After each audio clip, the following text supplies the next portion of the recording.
आमदन से जायद असासाजात केस के हवाले से आपको आगाह करें। उस्मान बुज़दार की जानिब से नैब में तहरीरी जवाब जमा करा दिया गया है। उस्मान बुज़दार तबीयत नासाजी के बायस पेश ना हो सके। वकील उस्मान बुज़दार ने यह बताया है। नैब लाहौर से उस्मान बुज़दार की तबीयत ठीक होने तक मजीद मोहलत मांग ली गई है।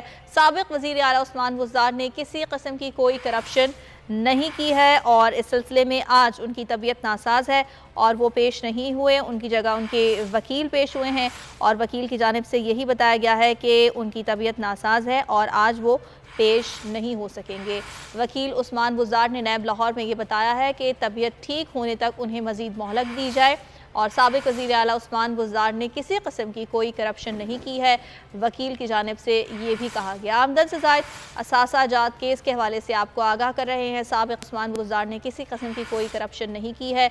उनकी तबीयत नासाज है और जब तक उनकी तबीयत ठीक नहीं होती उन्हें मज़ीद मोहलत दी जाए।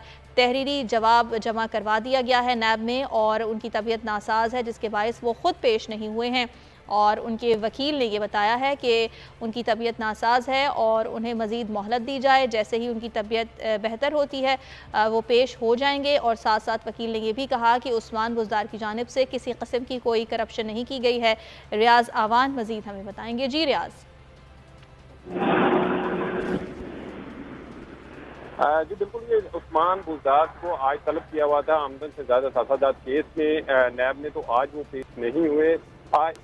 एक माह में 4 दफा उनको बुलाया गया लेकिन वो चारों दफा पेश नहीं हुए। आज उनके वकील पेश हुए और उन्होंने कहा उनकी तबीयत नासाज है जिसकी वजह से वो पेश नहीं हो सकते और उन्होंने बाकायदा तौर पर तहरीरी तौर पर लिख दिया कि उनकी तबीयत नासाज है और उनके वकील ने ये भी कहा कि वो अगली पेशी पर उम्मीद है कि वो तंदुरुस्त होंगे तो वो पेश हो जाएंगे, लेकिन आज वो पेश नहीं हो सकते। जिस पर नैब जो इनको पहले जो जवाब दिए नैब को उन्होंने उस हवाले से नैब देखेगी और उसका मजीद जो कार्रवाई का आगाज करेगी। जी ठीक है, बहुत शुक्रिया आपका। अहम खबर है, तालीमी बोर्ड शहीद बेनज़ीर आबाद का तालीम के साथ खिलवाड़ जारी है। बगैर दाखिला नौजवान को